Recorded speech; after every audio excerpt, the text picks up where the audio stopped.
दो प्रश्न छोटे छोटे हैं।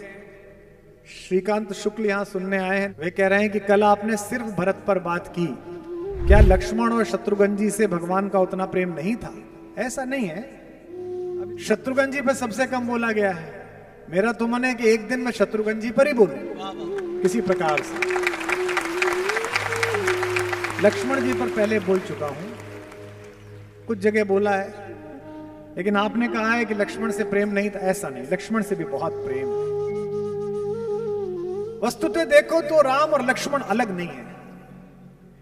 आप कितने भी यशवान हो जाएं, आप कितने भी धर्मशील हो जाएं, आप कितने भी आर्थिक रूप से मजबूत हो जाएं, आप देशों के राजा बन जाएं, लोकतंत्रों के महानायक बन जाएं, लेकिन सूरज की रोशनी में प्रधानमंत्री जी भी, राष्ट्रपति महोदया भी, कोई भी खड़ा होगा तो उसका शरीर, उसका परिदृश्य, उसके कपड़े कितने भी सुदर्शन हो, कितने भी उजले हो, उसकी परछाई काली पृथ्वी पर दिखाई देगी। जब से पृथ्वी बनी है कोई सिकंदर ऐसा पैदा नहीं हुआ कि जिसकी परछाई उजली हो।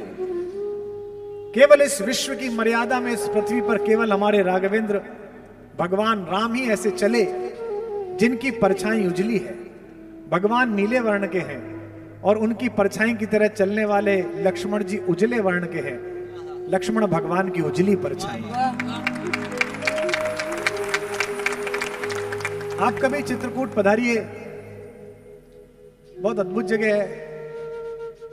इतनी अद्भुत कि दो प्रदेशों का दावा है कि हमारा है, कि हमारा है। आधा चित्रकूट उत्तर प्रदेश में है, आधा चित्रकूट मध्य प्रदेश में है। माता मंदाकिनी की धारा उनको अलग अलग करती है। कुछ नहीं है, नक्शे में सिर्फ इतना ही है, इधर है इधर है।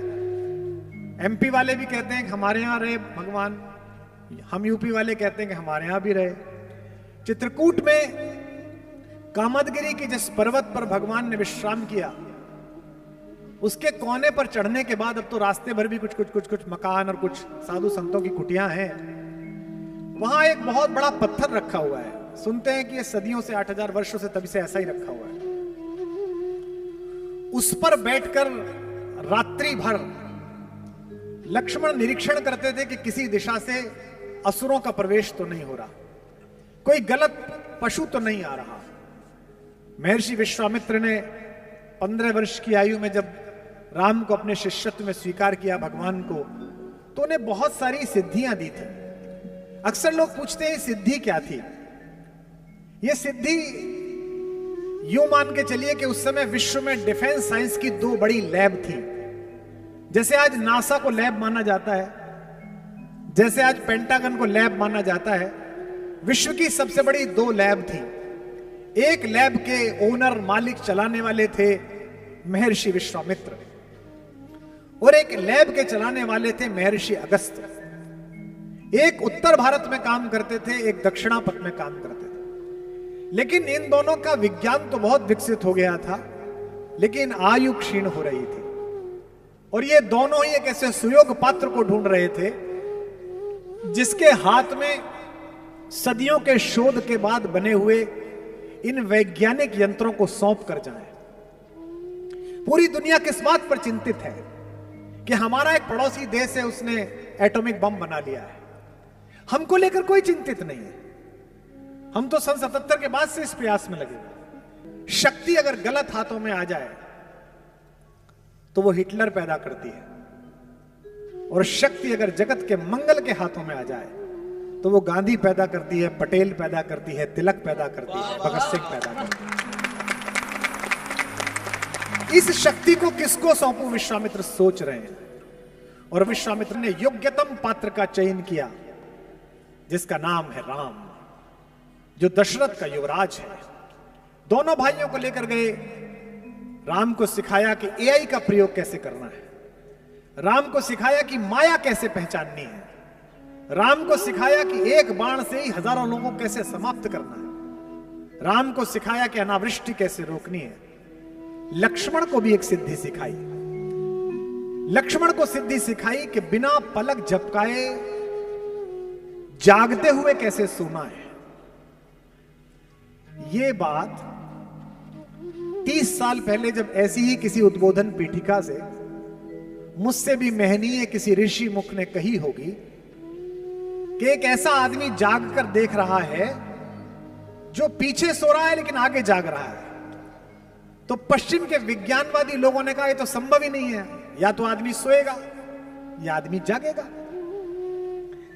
आजकल नया घर बनवाइए तो जो एआई और ऑटोमेशन का काम करने वाले आते हैं आर्किटेक्ट के साथ, करोड़ों रुपए लेते हैं आजकल। पर्दा खुल जाएगा, पर्दा बंद हो जाएगा, वो पीछे हल्का वाला पर्दा खुलेगा फिर बंद वाला खुलेगा। तो वो एआई वाले कहते हैं कि हम जो कैमरा गैलरी में लगा रहे हैं ये आपकी रिकॉर्डिंग की मेमोरी खराब नहीं करेगा। अगर कोई आहट नहीं है, कोई चला नहीं है तो रिकॉर्ड नहीं होगा, लेकिन अगर बंदर कूद जाए, आदमी कूद जाए तो तुरंत रिकॉर्ड हो जाएगा। ये एआई है, artificial intelligence of N equipment. ये एआई सिखाई गई लक्ष्मण को कि लक्ष्मण आंख खोले बैठे हैं, अगर कोई नहीं आ रहा तो सो रहे हैं, लेकिन जैसे ही उस लेजर किरणों के किसी क्षण में किसी निश्चर ने प्रवेश किया तुरंत ही लक्ष्मण जाग जाते हैं और उनका हाथ धनुष पर कस जाता है। ये एआई का प्रयोग। मैंने कहा कि खड़ी बोली में राम की कहानी सबसे पहले अग्रवाल समाज के ही एक कवि के यश में आई। मैथिली शरण गुप्त जी ने साकेत लिखी। उसमें पूछता है कवि प्रकृति से कि जाग रहा यह कौन धनुर्धर। देखिए लक्ष्मण की प्रतिमा पीछे, जबकि भुवन भर सोता है, पूरी दुनिया सो रही है, ये कौन आदमी है जो जाग रहा है। और कैसा लग रहा है? ऐसा लग रहा है जैसे कामदेव ने वनवास ले लिया हो।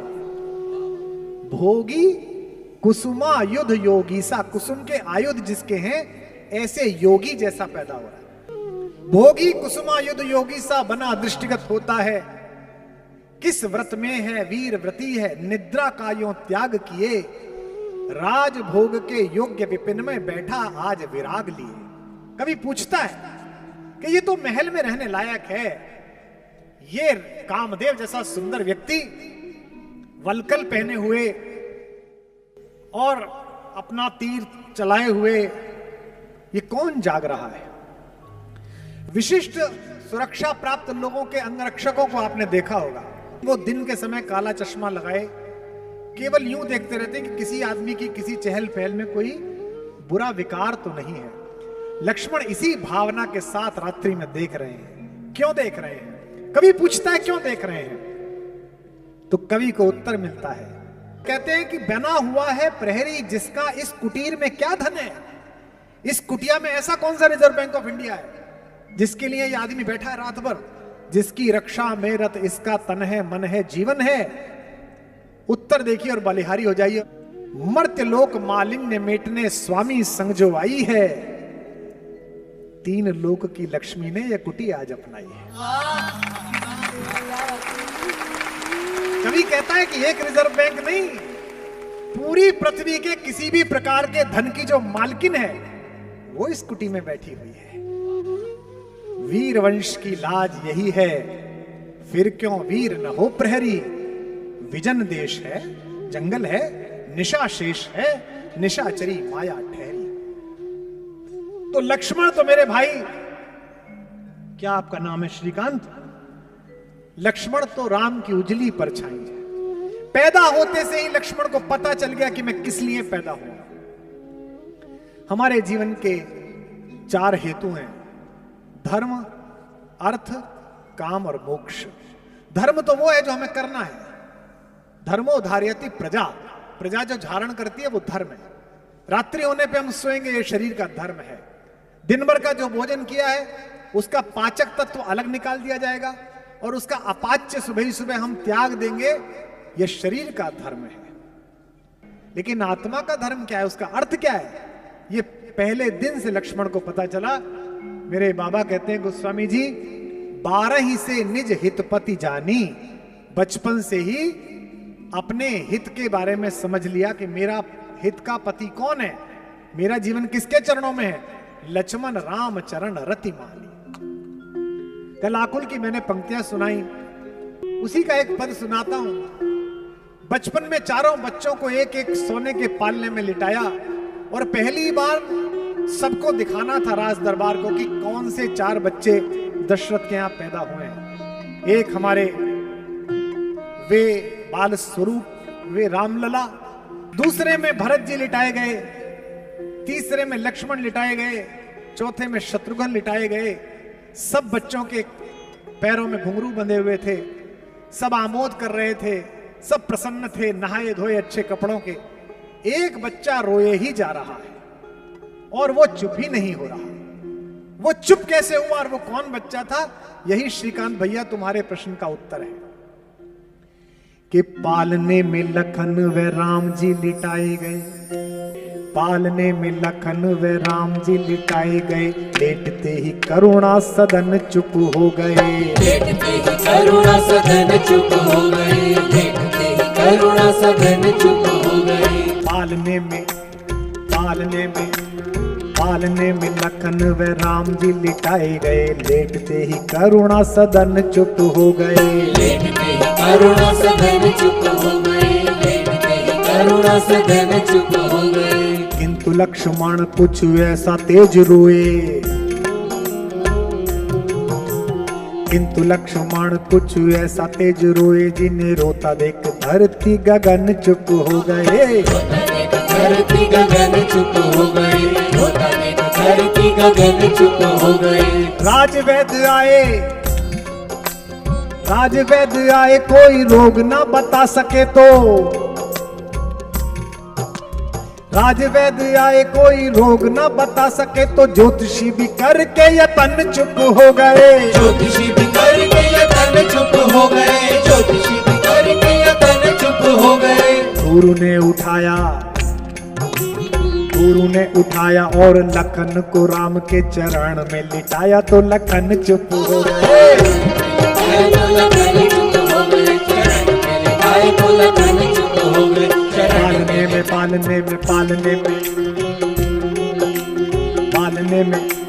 पालने में लखन व राम जी लिटाए गए, लेटते ही करुणा सदन चुप हो गए, लेटते ही करुणा सदन चुप हो गए, लेटते ही करुणा सदन चुप हो गए।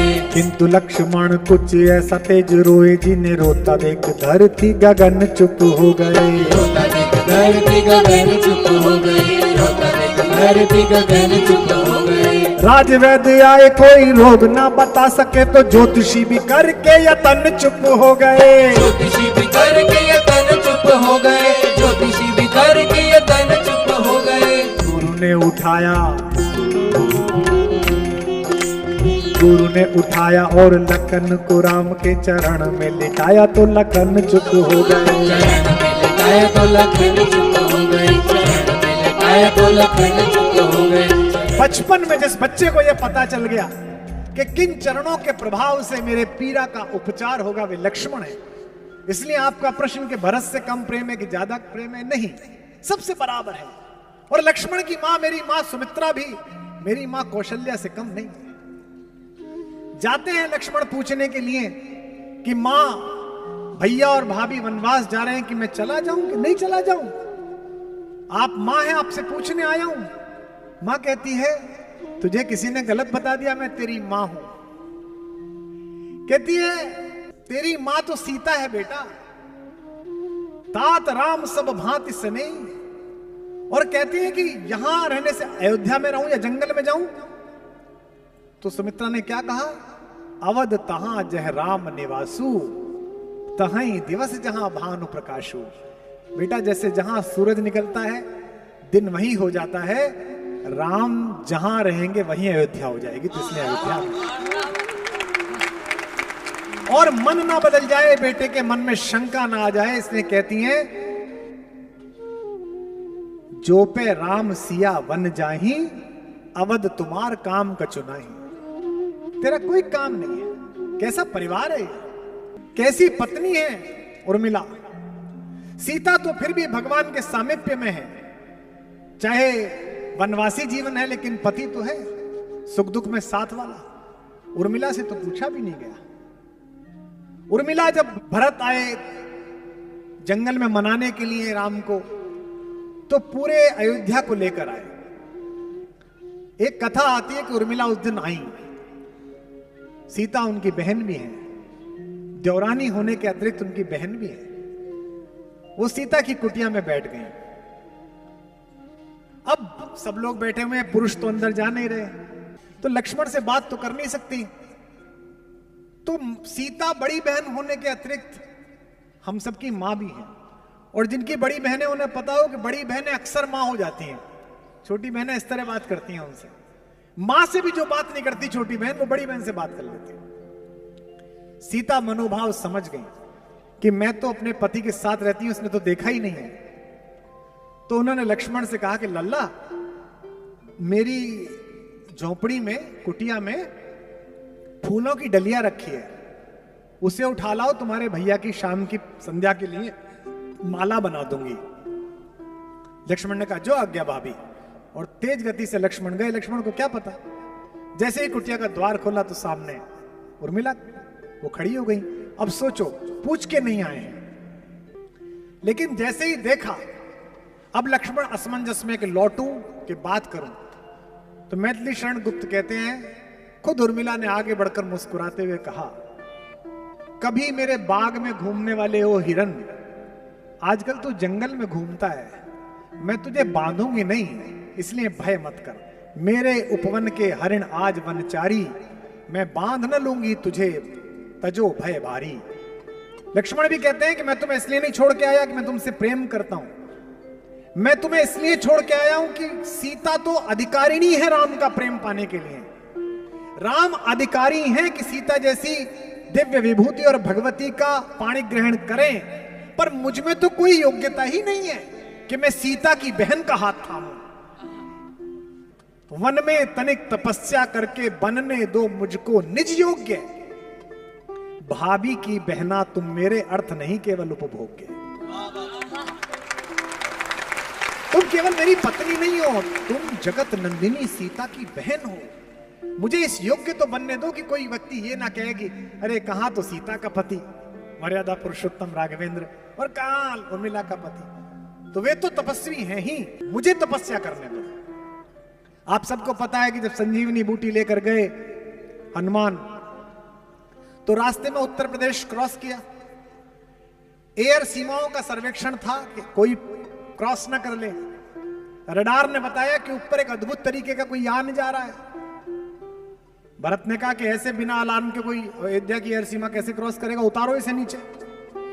तो उनको तीरों से घेर के नीचे उतारा गया। टेक्निक देखिए आप, जब नीचे उतरे तो देखा कि वो तो राम राम बोल रहा है, हे राम हे राम। भैया आप कौन है? मैं अंजनी पुत्र हनुमान हूं, भगवान का सेवक हूं। कहां जा रहे हो भैया? उनके छोटे भाई को मूर्छा आ गई है। भरत बड़े दुखी है। भरत ने कहा कि ये उन्हीं का घर है, मैं उनका छोटा भाई हूं, और ये चरण पादुकाएं रख के चला रहे हैं, उनकी सेवा सत्कार ने जाना था। माएं बुलाई गई। क्या कहा कौशल्या ने?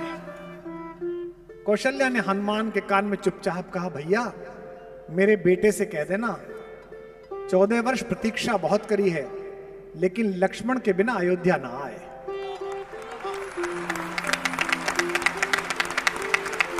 रोती हुई कौशल्या अपने आंगन की तरफ चली। पीछे खड़ी हुई सुमित्रा आई।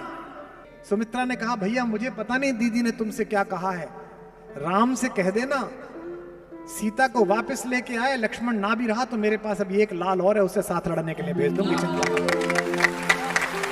ये घर है। हनुमान की विदाई की तैयारी हो रही है, सब दुखी चिंतित हैं, और उर्मिला प्रसन्न है, चहक रही है। हनुमान भैया दूध पी लीजिए, हनुमान भैया ले। हनुमान ने अकेला एकांत पाकर चरण पकड़ लिए कि माता आपका पति मृत्युशैया पर है, मूर्छित है, और आप मुझे दूध पिला रही हैं, आपको तो कहना चाहिए जल्दी जा जल्दी जा। तो उर्मिला हंसने लगी कि भैया तुमसे किसने कहा कि मेरा पति मृत्युशैया पर है? हनुमान ने कहा मैं देख के आया हूं। उर्मिला ने कहा कि आप गलत फहमी में, यदि विश्वास ना हो तो 5-7 दिन रुक जाओ, मेरे पति को कुछ नहीं होगा। क्योंकि जम्हाई में भी रात को सोते समय जिस राम का नाम लेने से सुबह आदमी जिंदा उठता है, उसकी गोदी में यमराज छोड़ो महाकाल लेके नहीं जा सकता मेरे पति को।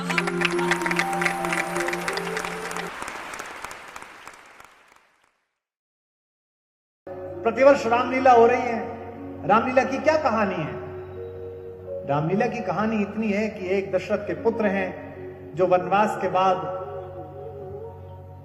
अपनी पत्नी के एक अनाचारी के द्वारा हरण करने के उपरांत उसका वध करके वापस लौटते हैं 9 दिन बीतने के बाद। इस कहानी में क्या नया है?